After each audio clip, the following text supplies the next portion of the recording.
2 KG গুড়ের সঙ্গে 2 KG আটা ফ্রি দিচ্ছি, তার মানে ভাববেন না সস্তা জিনিস দিচ্ছি। আমার কিন্তু চালের ব্যবসা আছে, বিধায় কিন্তু আমি এই চালের আটাটা খুব সহজেই আপনাদেরকে দিতে পারছি। এখন মনে করবেন তাহলে কি আমি ফ্রি দিচ্ছি?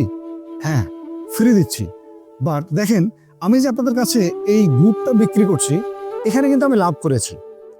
হলো যে চালের আটাটা আমি লাভ করি নাই, এটা কোনো ম্যাটার না। দেখেন, এটা আমি আপনাদের পিছনে ডিপিএস করলাম। কেন ডিপিএস করলাম? এই আটাটা যখন আপনার ভালো লাগবে, আপনি আমার কাছে এই চালের আটাটা পুনরায় কিনবেন।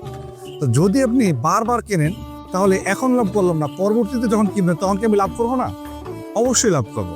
আমার চালের বিজনেস আছে বিধায় আপনাকে চিনি গুঁড়া চালের আটা 2 কেজি ফ্রি দিচ্ছি, ঠিক আছে? বাট আমি তো গুড়ে লাভ করছি, এই কারণেই দিচ্ছি, এটা কোনো ম্যাটার না আমার কাছে। বাট আপনার যখন ভালো লাগবে তখন তো আপনি বারবারই কিনবেন, তখন কিন্তু আমি এটা পুষিয়ে নিতে পারবো।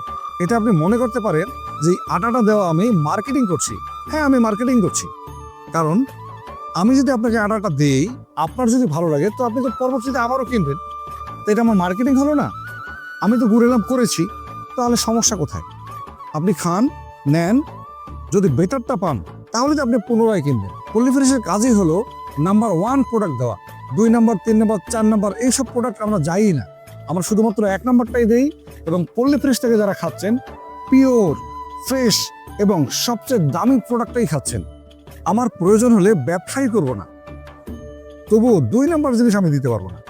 আমার কথা হচ্ছে কথা এবং কাজ পুরোটাই বাস্তবায়ন করা আর আপনাকে সন্তুষ্ট করা। ব্যবসাকে আল্লাহ সুবহানাহু ওয়া তাআলা হালাল করেছেন, তাই আমি হালাল পথটা বেছে নিয়েছি। আপনি যদি আমাদের কাছে মাত্র 2 কেজি খেজুরের গুড় কেনেন, তাহলে কিন্তু আপনি এরকম 2 কেজি চিনি গুঁড়ের চালের আটা পাচ্ছেন। আর যদি আপনি 4 কেজি খেজুরের গুড় কেনেন, তাহলে আপনি 5 কেজি চিনি গুঁড়ের চালের আটা পাচ্ছেন। যা বাংলাদেশে আমার মনে হয় না কেউ আপনাকে এই অফারটি দিতে পারবে। শুধুমাত্র আমার ব্যবসা আছে বিধায় আমি আপনাদেরকে দিতে পারছি। তো দেরি না করে দ্রুত অর্ডার করুন, অথবা স্ক্রিনে দেখানো নম্বরে কল করুন। আজকে পর্যন্তই। আসসালামু আলাইকুম ওয়া রাহমাতুল্লাহ।